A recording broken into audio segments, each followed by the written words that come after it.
கிறிஸ்துவுக்குள் பிரியமான நண்பர்களே, சகோதர சகோதரிகளே, இயேசு கிறிஸ்துவின் உடன் வேலையாட்களே, உங்கள் யாவரையும் பிரகாசமான விடிவெளி நட்சத்திரமாய் இருக்கிற இயேசு கிறிஸ்துவின் இனிய நாமத்தில் நான் உங்களை வாழ்த்தி வரவேற்கிறேன். இப்பொழுது நாம் அட்வென்ட் காலங்களில் இருக்கிறோம். அட்வென்ட் எனப்படுவது கிறிஸ்மஸ்க்கு முன்னதாக உள்ள 4 வாரங்களாகும். அட்வென்ட் என்ற வார்த்தை லத்தீன் மொழியிலிருந்து வந்தது. அட்வென்டஸ் எனப்படுவது வருகை, கம், அரைவல். இயேசு கிறிஸ்துவின் வருகையை குறிப்பதே அட்வென்ட் ஆகும். இயேசு கிறிஸ்துவின் முதலாவது வருகை அவருடைய பிறப்பாகும். இயேசு கிறிஸ்துவின் 2வது வருகைக்காக நாம் காத்து கொண்டு இருக்கிறோம். இந்த 4 வாரங்களும் சிறப்பான வாரங்கள். அவை நம்பிக்கையின் காலமாக இருக்கின்றது, சந்தோஷத்தின் காலமாக இருக்கின்றது, சமாதானத்தின் காலம், அன்பின் காலமாக இருக்கின்றது. இந்த காலங்களில் நாம் அதிகமாக இயேசு கிறிஸ்துவின் பிறப்பை மற்றவர்களுக்கு கூறி சந்தோஷத்துடன் இருக்க வேண்டும். மேலும் இயேசு கிறிஸ்துவின் 2வது வருகையை குறித்து நாம் ஆவலுடன் காத்து ஆயத்தமாக இருக்க வேண்டிய காலம்தான் இந்த அட்வென்ட் காலமாகும். இன்று நான் வேத பாடமாக எடுத்துக்கொண்ட பகுதி என்னவென்றால் ஹோப் ஆஃப் சால்வேஷன், ரட்சிப்பின் நம்பிக்கையாகும். ஆம், இதை 3 பகுதிகளாக நாம் பார்க்கலாம். நம்பிக்கையின் அடிப்படை, நம்பிக்கையின் வலிமை, நம்பிக்கையின் வெளிப்பாடு. முதலாவது பகுதி என்ன சொல்கிறது என்றால், நம்பிக்கையின் அடிப்படை இயேசு கிறிஸ்து. இந்த நம்பிக்கை இல்லாத உலகத்தில் நாம் நம்பிக்கையற்ற சில மனிதர்கள் மத்தியில் விசுவாசிகளாகிய நாம் வாழ்ந்து கொண்டிருக்கிறோம். நமக்கு தேவையானது நம்பிக்கை. அது ஒரு ஊன்றுகோலாக இருக்கின்றது, அது ஒரு நங்கூரமாக இருக்கின்றது. இயேசு கிறிஸ்து ஒருவரே நம்முடைய நம்பிக்கையின் அடித்தளமாக இருக்கின்றார். நாம் அவர் மீது முழு நம்பிக்கையுடன் வாழ்க்கையை நடத்த வேண்டும். வேத வசனங்கள் நமக்கு நம்பிக்கையை கொடுக்கக்கூடியதாக இருக்கின்றது. எனவே வேதத்தை அதிகமாக இந்த அட்வென்ட் காலங்களில் வாசித்து நாம் நம்பிக்கையுடன் வாழ வேண்டியது நம்முடைய கடமையாக இருக்கின்றது. இதை திருஷ்டாந்தப்படுத்தும் வகையில் ஒரு வசனத்தை உங்களுக்கு வாசிக்கிறேன். 1 பேதுரு 1:4. இயேசு கிறிஸ்து மரித்தோரிலிருந்து எழுந்ததினாலே அழியாததும் மாசற்றதும் வாடாததுமாகிய சுதந்திரத்திற்கேதுவாக ஜீவனுள்ள நம்பிக்கை உண்டாகும்படி தமது மிகுந்த இரக்கத்தின்படியே நம்மை ஜெனிப்பித்தார். இந்த வசனத்தில் என்ன கொடுக்கப்பட்டிருக்கிறது? நமக்கு ஜீவனுள்ள நம்பிக்கையை இயேசு கொடுத்திருக்கிறார். நம்மை சுதந்திரவாளிகளாக மாற்றியிருக்கிறார், நம்மை ஜெனிப்பிக்கிறார். நாம் சுதந்திரவாளியாக இருப்பதற்குரிய சுதந்திரம் எப்படி என்று இந்த வசனத்தில் அழகாக குறிப்பிடப்பட்டுள்ளது. அதாவது அழிவில்லாததும் மாசற்றதும் வாடாததுமான சுதந்திரத்தை நமக்கு கொடுத்து நமக்கு ஜீவனுள்ள நம்பிக்கையை கொடுத்திருக்கிறார். எனவே நம் வாழ்க்கையில் தேவையானது நம்பிக்கையாக இருக்கின்றது. இந்த நம்பிக்கை நமக்கு வேண்டுமென்றால் நாம் பல வசனங்களை நமக்கு அபியாசப்படுத்தி கொள்ளக்கூடியவர்களாக இருக்கிறோம். 2 தீமோத்தேயு 4:8 என்ன கொடுக்கப்பட்டிருக்கிறது என்றால், இது முதற்கொண்டு நீதியின் கிரீடம் உங்களுக்காக வைக்கப்பட்டிருக்கிறது. நீதியுள்ள நியாயாதிபதியாக இயேசு அதை நமக்கு கொடுக்கிறார். நமக்கு நம்பிக்கை தேவை. இவ்வுலகத்தில் வாழ நம்பிக்கை தேவை, மறுமையிலும் நமக்கு நம்பிக்கை தேவை. வேதத்தில் நம்பிக்கைக்குரிய வசனங்கள் அதிகமாக இருக்கின்றது. மறுமையில் நமக்கு நித்திய ஜீவன் நமக்கு கொடுக்கப்படும், நித்திய வாழ்வு நமக்கு கொடுக்கப்படும், நித்திய கிரீடம், அதாவது ஜீவ கிரீடம் நமக்கு கொடுக்கப்படும். நாம் என்ன செய்ய வேண்டும்? வசனம் கூறுகிறது, கர்த்தர் மேல் நம்பிக்கை வைத்து. கர்த்தரை தன் நம்பிக்கையாய் கொண்டிருக்கிற மனுஷன் பாக்கியவான். கர்த்தரை நம்புகிறவன் செழிப்பான். மற்றொரு வசனம் கூறுகிறது, கர்த்தரை நம்புகிறவன் பாக்கியவானாய் இருப்பான். மற்றொரு வசனம் கூறுகிறது, கர்த்தரை நம்புகிறவன் அசையாமல் நிலைத்திருக்கும் சீயோன் பர்வதத்தைப் போல் இருப்பான். எனவே நாம் நம்பிக்கையில் சந்தோஷமாய் இருக்க வேண்டும் என்று கூறுகிறது. நாம் நம்முடைய சுய புத்தியின் மேல் சாயாமல் கர்த்தரை நம்பி நம் வழிகளெல்லாம் அவரை நினைத்து கொள்வோம் என்றால் அவர் நமக்கு செம்மையான வழியை கொடுக்கக்கூடியவராக இருக்கின்றார். எனவே நாம் இயேசு கிறிஸ்துவின் மேல் மட்டும் நம்பிக்கை வைக்க வேண்டும். நமது பணம், பட்டம், படிப்பு, வேலை மீது நம்பிக்கை வைக்கக்கூடாது. சிலர் உற்றார் உறவினர் மீது நம்பிக்கை வைப்பார்கள், சிலர் ஐஸ்வர்யத்தின் மீது நம்பிக்கை வைப்பார்கள். இவையெல்லாம் இடறி விழக்கூடியதாக இருக்கின்றது. ஒரே ஒருவர் தான் நம்பிக்கையின் அஸ்திபாரம், அவர்தான் இயேசு கிறிஸ்து. அவர் மீது நாம் நம்பிக்கை வைக்கும் பொழுது அவர் நாம் வேண்டிக் கொள்கிறதற்கும் நினைக்கிறதற்கும் அதிகமாக நம் வாழ்க்கையில் அவர் கிரியை செய்யக்கூடியவராக இருக்கின்றார். மேலும் வேதம் கூறுகிறது, யாரெல்லாம் இயேசு கிறிஸ்துவின் மேல் நம்பிக்கையாய் இருப்பார்கள் என்று கூறுகிறது. விசுவாசிகளாகிய நாம் இயேசுவின் மேல் நம்பிக்கையாய் இருக்கிறோம். அதுவும் இல்லாமல் கர்த்தருக்கு பயந்தவர்கள் இயேசு கிறிஸ்துவின் மேல் நம்பிக்கையாய் இருப்பார்கள். சில ஐஸ்வர்யவான்கள் தேவனிடத்தில் நம்பிக்கையாய் இருந்தார்கள். ஆபிரகாம், ஈசாக்கு, யாக்கோபு ஐஸ்வர்யவான்களாக இருந்தார்கள், தேவனிடத்தில் நம்பிக்கை கொண்டவர்களாக இருந்தார்கள். இருட்டில் நடக்கிறவர்கள், அதாவது பாவத்தில் நடக்கிறவர்கள், இயேசு என்ற ஒளியினிடத்திற்கு கொண்டு வரப்படும் பொழுது இயேசுவின் மேல் நம்பிக்கை வைப்பார்கள். உதாரணமாக சமாரிய ஸ்திரீயை எடுத்துக்கொள்ளுங்கள், மகதலேனா மரியாளை எடுத்துக்கொள்ளுங்கள். அவர்கள் பாவ வாழ்க்கை வாழ்ந்து வந்தார்கள், இருளில் இருந்தார்கள், இயேசுவை சந்தித்தார்கள். இயேசு அவர்களை தன்னுடைய ஒளியின் இடத்திற்கு கொண்டு வந்தார். உடனே அவர்கள் இயேசுவின் மேல் நம்பிக்கை வைத்தார்கள். சிறுவர்கள் இயேசுவின் மீது நம்பிக்கை வைக்க வேண்டும். நாம் நம் பிள்ளைகளுக்கு தினம் சொல்ல வேண்டும், உனக்கு ஞானம் வேண்டுமா, கல்வி வேண்டுமா, படிப்பு வேண்டுமா, இயேசுவின் மேல் நம்பிக்கையாய் இருக்க வேண்டும். சாமுவேலை போல நாம் சொல்ல வேண்டும். அவர்களுக்கு அந்த ஜெபத்தை சொல்லிக் கொடுக்க வேண்டும். கர்த்தாவே சொல்லும், அடியேன் கேட்கிறேன் என்று கூற வேண்டும். கம்ப்ளீட் சரண்டர், முழு நம்பிக்கை இயேசுவின் மீது இருக்கின்றது. ஒரு ரோம தளபதி என்ன செய்தானா, ஒவ்வொரு தேசமாக போய் போரிட்டு வெற்றி பெற்றான். ஒரு சிறிய அழகிய கிராமத்தை வெற்றி பெறுவதற்காக சென்றான் தன்னுடைய படைகளுடன். அந்த கிராமத்திற்கு முன்னதாக ஒரு பெரிய மலை இருந்தது. அதை பார்த்ததும் அந்த சோல்ஜர்ஸ்லாம் மலைத்து போய்விட்டார்கள். எப்படி இந்த மலையில் நாம் ஏறுவோம், வெரி ஸ்டீப், வலிக்கே விழுந்து விடுவோமே என்று கூறிக்கொண்டே பயந்து இருந்தார்கள், நம்பிக்கையற்ற நிலையில் இருந்தார்கள். அந்த ரோமர் தளபதி சொன்னார், நீங்கள் இந்த மலையில் ஏறி அடுத்த புறம் சென்றால் ஒரு அழகான ஒரு கிராமத்தை காணலாம். அந்த கிராம மக்கள் அன்பானவர்கள், அவர்கள் வெற்றி வாகியை கையில் வைத்துக்கொண்டு உங்களுக்காக காத்து கொண்டிருக்கிறார்கள் என்று நம்பிக்கையூட்டும் வார்த்தைகளை கூறினான். உடனே அவர்களுக்கு நம்பிக்கை பிறந்தது, உற்சாகம் பிறந்தது, போரிட்டு வென்றார்கள். இதே போல நம் வாழ்க்கையிலும் நாம் கடந்து செல்லும் பொழுது நமக்கு முன்பாக மலைகள் வரலாம், குன்றுகள் வரலாம், சிவந்த சமுத்திரம் வரலாம், எரிகோ வரலாம், யோர்தான் நதி வரலாம். கவலை வேண்டாம். இயேசு நாமோடு கூட இருக்கிறார். நம்மை தோளில் சுமந்து கொண்டு செல்வார்.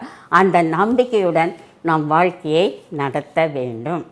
இரண்டாவது நம்பிக்கையின் பிரமாணம் என்றால், நம்பிக்கைக்கு வலிமை கொடுப்பதே ரட்சிப்பு தான். ஆம், நாம் இயேசு கிறிஸ்துவை நம்புகிறோம், இயேசு கிறிஸ்துவை இரட்சகராக ஏற்றுக்கொள்கிறோம். அவர் நமக்கு ரட்சிப்பை கொடுக்கிறார். ஒரே ஒரு இரட்சகர் தான், அவர்தான் இயேசு கிறிஸ்து. வானத்தின் கீழே இயேசு கிறிஸ்துவின் நாமமே இல்லாமல் வேறொரு நாமம் நாம் ரட்சிக்கப்படும்படி கொடுக்கப்படவில்லை. எனவே நம்பிக்கையின் வலிமை விசுவாசம். நாம் சொல்லலாம், நான் இயேசுவில் நம்பி இருக்கிறேன். அதன் வலிமை என்ன? நம்முடைய விசுவாசம், விசுவாச ஓட்டம், விசுவாச பிரயாணமாக இருக்கின்றது. நாம் எப்படி இயேசு கிறிஸ்துவின் மேல் விசுவாசம் உள்ளவர்களாக இருப்போம் என்று பல வசனங்கள் கூறுகிறது. ஒரு வசனத்தை உங்கள் முன் வைக்க விரும்புகிறேன். ரோமர் 10:10. கர்த்தராகிய இயேசுவை நீ உன் வாயினாலே அறிக்கையிட்டு தேவன் அவரை மரித்தோரிலிருந்து எழுப்பினார் என்று உன் இருதயத்திலே விசுவாசித்தால் ரட்சிக்கப்படுவாய். அறிக்கையிட வேண்டும், இருதயத்தில் விசுவாசிக்க வேண்டும், அப்பொழுதுதான் ரட்சிக்கப்படுவோம். அது நம்பிக்கையின் ஒரு ஊன்றுகோலாக இருக்கின்றது. மற்றொரு வசனம் கூறுகிறது, இயேசு கிறிஸ்துவை விசுவாசி, அப்பொழுது நீயும் உன் வீட்டாரும் ரட்சிக்கப்படுவார்கள். மற்றொரு வசனம் கூறுகிறது, நாம் விசுவாசம் உள்ளவர்களாகி ஞான ஸ்நானம் பெற்றால் நாம் ரட்சிக்கப்படுவோம். வேறொரு வசனம் கூறுகிறது, கர்த்தருடைய நாமத்தை தொழுது கொள்கிறவர்கள் எல்லோரும் ரட்சிக்கப்படுவார்கள். ஆம், ரட்சிப்பு நம் வாழ்க்கைக்கு முக்கியமாக இருக்கின்றது. அது தேவனால் நமக்கு கொடுக்கப்பட்ட பரிசு, ஒரு கொடை, ஒரு இலவசமான ஒரு மீட்பாக இருக்கின்றது. பாவ மன்னிப்புக்கு கொண்டு போகும் ஒரு வழியாக இருக்கின்றது. பரலோகத்துக்கு நம்மை எடுத்து செல்லும் ஒரு திறவுகோலாக இருக்கின்றது. ஏனென்றால் ரட்சிப்பு நமக்கு மிக முக்கியமாக இருக்கின்றது. நாம் கேட்கலாம், நான் ஏன் ரட்சிக்கப்பட வேண்டும் என்று.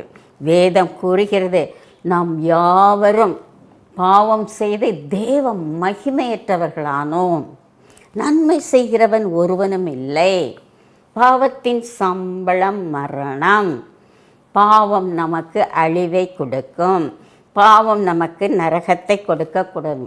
ஆனால் இயேசு கிறிஸ்து நமக்காக இரட்சகராக இந்த உலகத்தில் பாலகனாக பிறந்தார்.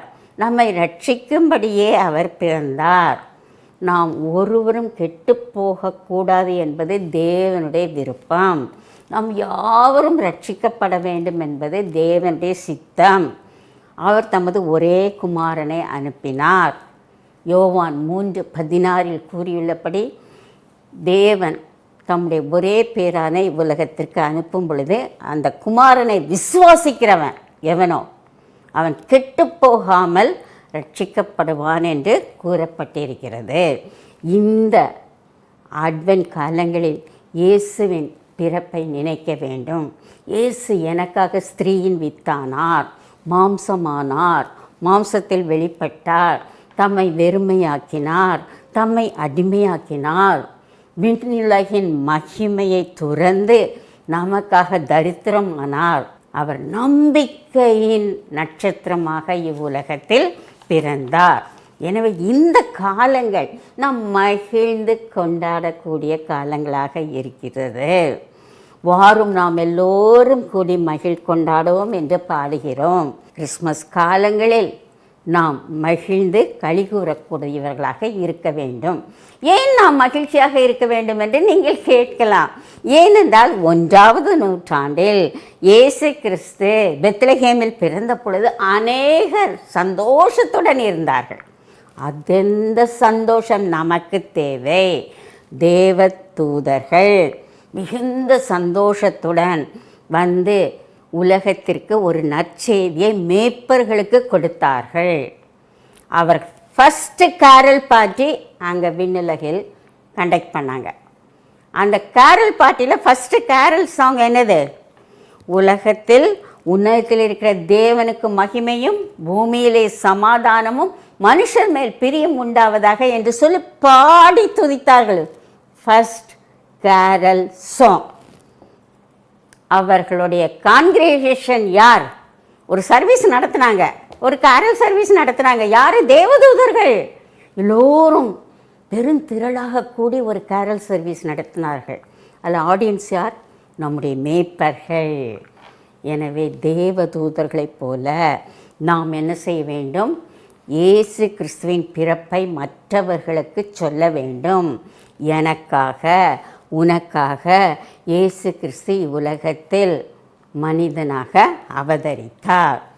அதே போல் நாம் என்ன செய்ய வேண்டும்? இந்த மேய்ப்பர்களைப் போல சந்தோஷமாக இருக்கணும். மேய்ப்பர்கள் என்ன செய்தாங்க? அழகாக ஒரு கேரல் சாங் கேட்டாங்க, ஒரு கேரல் மெசேஜ் கேட்டாங்க. உடனே என்ன செய்தாங்க?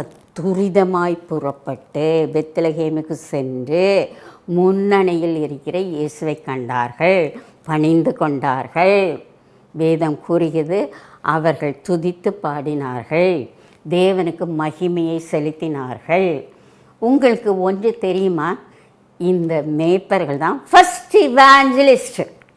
நற்செய்தியை யார் இவர்கள் கூறினார்கள்? மேய்ப்பர்கள் தான். இந்த மேய்ப்பர்கள் வந்து என்ன செய்தார்கள்? பெத்லகேம் எங்கும் சென்று அங்குள்ள மக்களுக்கு இயேசுவின் பிறப்பின் செய்தியை கூறினார்கள். இன்று நீங்களும் நானும் புறப்பட்டு செல்லலாமா? இயேசுவின் பிறப்பின் செய்தியை, ரட்சிப்பை, நம்பிக்கையை மற்றவர்களுக்கு சொல்லலாமா? மரியாளை எடுத்துக்கொள்ளுங்கள். மரியாள் எல்லாவற்றையும் கேட்டு தன் இருதயத்தில் சிந்தனை செய்தாள் என்று வசனம் கூறுகிறது. இப்பொழுது சிந்தனை செய்யும் காலங்கள். நாம் இயேசு கிறிஸ்துவின் பிறப்பை சிந்தனை செய்ய வேண்டும். அவர் மீட்பின் செய்தியை சிந்தனை செய்ய வேண்டும். ரட்சிப்பின் செய்தியை சிந்தனை செய்ய வேண்டும். வருங்காலத்தில் இயேசுவுக்காக, இரண்டாம் வருகைக்காக நாம் சிந்தித்து செயல்படக்கூடியவர்களாக இருக்கிறோம். லூக்கா 2ஆம் அதிகாரத்தில் கொடுக்கப்பட்டிருக்கிறது.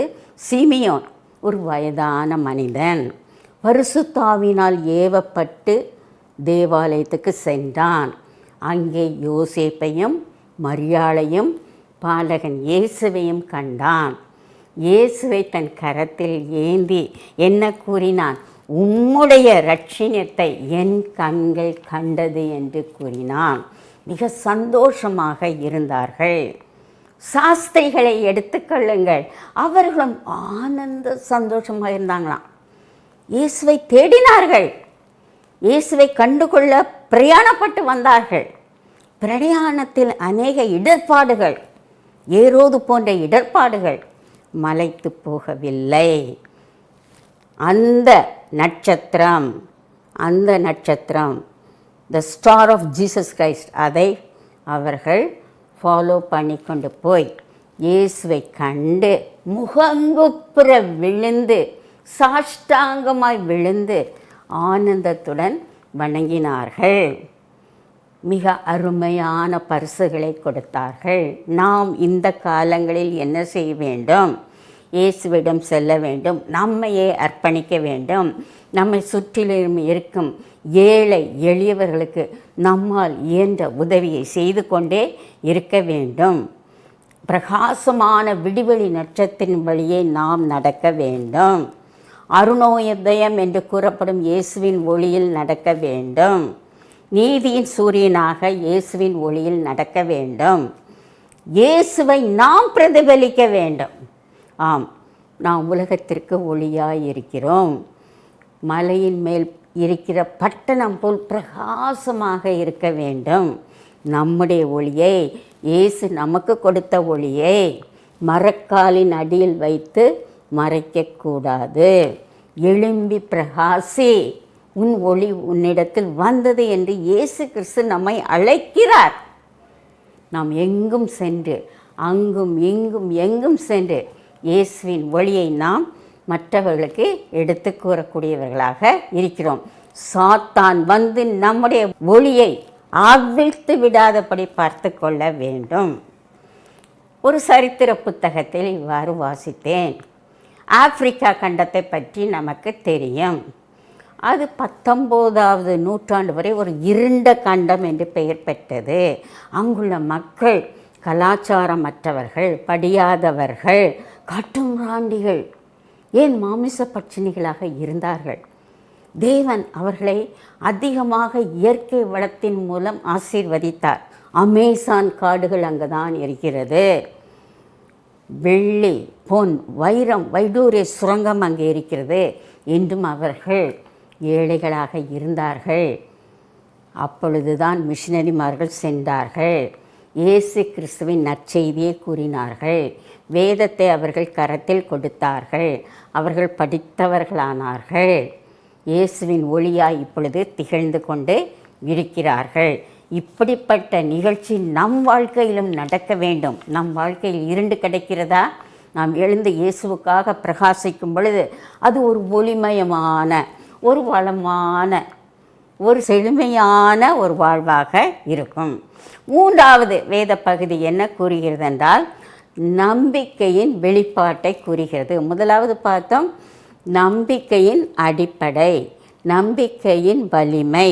3வதாக நம்பிக்கையின் வெளிப்பாடு. வேதம் கூறுகிறது, இந்த உலகத்தில் 3 விதமான மனிதர்கள் இருக்கிறார்கள். சிலர் நம்பிக்கையற்ற நிலையில் இருக்கிறார்கள். No hope. இயேசுவை நம்புறதே கிடையாது, வேதத்தை நம்புறதே கிடையாது. மற்றவர்கள் என்ன செய்கிறார்கள்? அவர்கள் பொய்யான நம்பிக்கை, கிறிஸ்தவர்கள் என்று சொல்வார்கள், பொய்யான நம்பிக்கை. 3வது மனிதர்கள் மெய்யான நம்பிக்கையுடன் இருக்கிறார்கள். ஆம், முதலாவது இருப்பவர்கள் நோ ஹோப், நோ நம்பிக்கை. அதைத்தான் ஒரு வசனம் கூறுகிறது. அந்த வசனத்தை நான் வாசிக்கிறேன். எபேசியர் 2:12. அக்காலத்திலே கிறிஸ்துவை சேராதவர்கள், you have to underline the word, கிறிஸ்துவை சேராதவர்கள், இஸ்ரவேலருடைய காணியாட்சிக்கு புறம்பானவர்களும், வாக்குத்தத்தத்தின் உடன்படிக்கைக்கு அந்நியரும், நம்பிக்கை இல்லாதவர்களும், again I want to repeat, நம்பிக்கை இல்லாதவர்களும், இவ்வுலகத்தில் தேவனற்றவர்களுமாய் இருக்கிறீர்கள் என்று நினைத்து கொள்ளுங்கள். ஆம், நாம் தேவனை விட்டு வெகு தூரத்தில் இருக்கும் பொழுது அந்நியர்களாய் இருக்கிறோம், நம்பிக்கையற்றவர்களாய் இருக்கிறோம், தேவனற்றவர்களாய் இருக்கிறோம். தேவனுடைய வாக்குத்தத்தம் நம்முடைய வாழ்க்கையில் இருப்பதில்லை. அவருடைய உடன்படிக்கை காணியாட்சிக்கு புறம்பாக இருக்கிறோம், புறஜாதிகளாய் இருக்கிறோம். அப்படிப்பட்ட நம்பிக்கை இல்லாத நம்மை இயேசு கிறிஸ்து நம்மை நம்பிக்கைக்குள் கொண்டு வந்தார். அவர் அதிகமான வாக்குத்தத்தங்களை நமக்கு கொடுத்தார். முதலாவது வாக்குத்தத்தம் ரொம்ப அழகாக கொடுத்துட்டாரு. ஆதியாகமம் 3:15, உன் வித்துக்கும் ஸ்ரீயின் வித்துக்கும் பகை உண்டாக்குவேன், அவர் உன் தலையை நசுக்குவார், நீ அவருடைய குதிங்காலை நசுக்குவாய் என்று கூறப்பட்டிருக்கிறது. இதுதான் இயேசுவின் பிறப்பாக இருக்கின்றது. 2வது இருப்பவர்கள் பொய்யான நம்பிக்கையுடன் வாழ்வார்கள். அவர்களுடைய நம்பிக்கை நியாய தீர்ப்பு நாளில் வெளிப்படும். இயேசு கிறிஸ்து நியாய தீர்ப்பு நாளில் ராஜாதி ராஜாவாக சிம்மாசனத்தில் அமர்ந்து விசுவாசிகள், அவை விசுவாசிகள் என்று 2ஆக பிரிப்பார்கள். சிலரை பார்த்து அவர் கூறுவார்கள், மத்தேயு 7:22 கொடுக்கப்பட்டிருக்குது. அவர்களை பார்த்து அவர் நியாயம் தீர்க்கும் முன்னமே அந்த அவை விசுவாசிகள் என்ன சொல்வாங்களாம்? ஆண்டவரே, உம்முடைய நாமத்தினாலே நாங்கள் தீர்க்க தரிசனம் சொன்னோம், உம்முடைய நாமத்தினாலே நாங்கள் பிசாசுகளை துரத்தினோம், உம்முடைய நாமத்தினாலே நாங்கள் அற்புதங்களை செய்தோம்னு சொல்லுவாங்களாம். நம்பிக்கை இல்லாத பொய்யான நம்பிக்கை உடைய கிறிஸ்தவர்கள். அப்போ இயேசு கிறிஸ்து என்ன சொல்வாராம்? நான் உங்களை அறியேன், என்னை விட்டு அகன்று போங்கள் என்று கூறுகிறாராம். நாம் அவ்வாறு இருக்கக்கூடாது. பொய் தீர்க்கதரிசிகளாக இருக்கக்கூடாது, பொய் போதகர்களாக இருக்கக்கூடாது. உங்களுக்கு ஒரு நற்செய்தியை கூற விரும்புகிறேன். அதாவது மெய்யான நம்பிக்கை நமக்கு தேவையாக இருக்கின்றது. ஆம், இயேசு கிறிஸ்துவை இவ்வுலகத்தில் நம்பிக்கையாக கொள்ள வேண்டும். மறுமையிலும் இயேசுடைய 2ஆம் வருகைக்காக நாம் ஆவலுடன் காத்து கொண்டிருக்க வேண்டும். அந்நாளைப் போல நாம் புறக்கணிக்கப்பட்டவர்களாக இருக்கலாம் என்றாலும் நம்பிக்கையில் நாம் உறுதியாக இருக்க வேண்டும். நாம் ஆனந்த பாக்கியத்துக்குரிய நம்பிக்கை உடையவர்களாக இருக்க வேண்டும் என்று தீத்துவில் கூறப்பட்டிருக்கிறது. இயேசு கிறிஸ்துவின் வருகை நமக்கு உற்சாகத்தை கொடுக்கிறது, சந்தோஷத்தை கொடுக்கிறது, சமாதானத்தை கொடுக்கிறது. இந்த கிறிஸ்மஸ் காலங்களில் ஸ்டார் போட்டு சாண்டா கிளாஸை போட்டு நல்ல டின்னர் சாப்பிடுவது பெரிது கிடையாது. வேதத்தை எடுப்போம், ஆயத்தமாகவும் இயேசுவின் வருகைக்காக காத்து கொண்டு இருப்போம். கர்த்தர் இந்த வசனங்களை ஆசீர்வதிப்பாராக. கிறிஸ்தவர்கள் அருமையானவர்களே, நாம் இப்பொழுது ரட்சிப்பின் நம்பிக்கையை பற்றி பார்த்தோம். சத்திய வசனங்கள் நம் உள்ளத்தில் ஆழமாக பதிவதற்காகவே இந்த நிகழ்ச்சி நமக்கு கொடுக்கப்பட்டு இருக்கிறது. இப்பொழுது கர்த்தரை நோக்கி நாம் ஜெபிப்போமா? கண்களை மூடி ஜெபிப்போம். அசைவாடும் ஆவியே, எங்கள் மீது இறங்கி வாரும், எங்களை நிரப்பும் கர்த்தாவே. சுட்டெரிப்பின் ஆவியே, எங்கள் மீது வாரும், எங்கள் நம்பிக்கை இல்லாத தன்மையை சுட்டெரித்து போடும் கர்த்தாவே. நாங்கள் ஒரு அழகான, ஆழமான, உறுதியான விசுவாசத்துடன் கூடிய நம்பிக்கையுடன் நாங்கள் உம்மை பின்பற்றி செல்ல கிருபை புரியும். இப்பொழுதும் அட்வென்ட் காலங்களில் இருக்கிறோம். கிறிஸ்மஸ் கால சந்தோஷத்தையும் சமாதானத்தையும் எங்களுக்கு தாரும். நாங்கள் மட்டும் சந்தோஷமாக இருப்பதை நீர் விரும்புவதில்லை கர்த்தாவே. நாங்கள் எழுந்து புறப்பட்டு போய் உம்முடைய ஒளியை மற்றவர்களுக்கு நாங்கள் கொடுக்க வேண்டும். எங்கள் தாளந்தின் மூலம் நாங்கள் கொடுப்போம், எங்களுடைய எண்ணத்தின் மூலம் கொடுப்போம், எங்களுடைய பரிசுகள் மூலம் நாங்கள் கொடுப்போம் கர்த்தாவே. எங்களை சுற்றிலும் நோம்பலப்பட்டவர், ஒடுக்கப்பட்டவர், அநியாயமாக கீழ்த்தரமான நிலைமையில் சாப்பாடு கூட இல்லாமல், உணவு கூட இல்லாமல், மகிழ்ச்சி இல்லாத ஒரு சூழ்நிலையில் அநேகர் இருப்பதை நாங்கள் காண்கிறோம் கர்த்தாவே. நாங்கள் புறப்பட்டு சென்று அவர்கள் தேவைகளை சந்திக்க நீர்தாமே எங்களோடு கூட வாரும் கர்த்தாவே. எங்கள் நம்பிக்கை நட்சத்திரமாக இரும் கர்த்தாவே. ஆம் கர்த்தாவே, உனக்குள்ளதை நீ மற்றவர்களுக்கு பகிர்ந்து கொடு என்று கூறியிருக்கிறேன். இந்த கிறிஸ்மஸ் காலங்களில் நாங்கள் எல்லோருக்கும் எங்களுக்குரியதை பகிர்ந்து கொடுக்க நீதாமே எங்களுக்கு கிருபை புரியும். நீர் எங்களோடு கூட இருந்து இந்த கிறிஸ்மஸ் கால சந்தோஷத்தை எங்களுக்கு மட்டுமில்லாமல் எங்கள் சுற்றிலும் இருப்பவர்களுக்கு கொடுக்க வேண்டும் என்று இயேசு கிறிஸ்துவின் இனிய நாமத்தில் வேண்டிக் கொள்கிறோம் கர்த்தாவே. ஆமென், ஆமென்.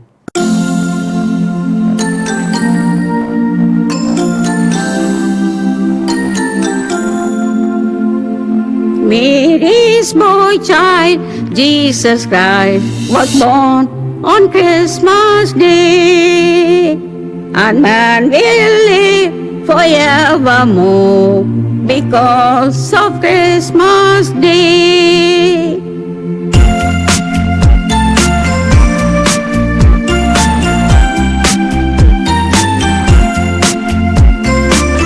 Long time ago in Bethlehem, so the Holy Bible says, Mary's boy child, Jesus Christ, was born on Christmas Day. Up now hear the angels sing, a king was born today, and man will live forevermore because of Christmas Day. Mary's boy child, Jesus Christ, was born on Christmas Day.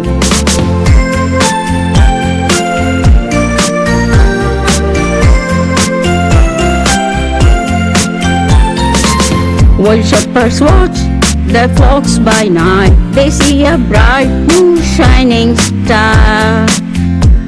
They hear a choir sing a song, the music seemed to come from afar. Up now hear the angels sing, a king was born today, and man will live forevermore because of Christmas Day. Jesus Christ was born on Christmas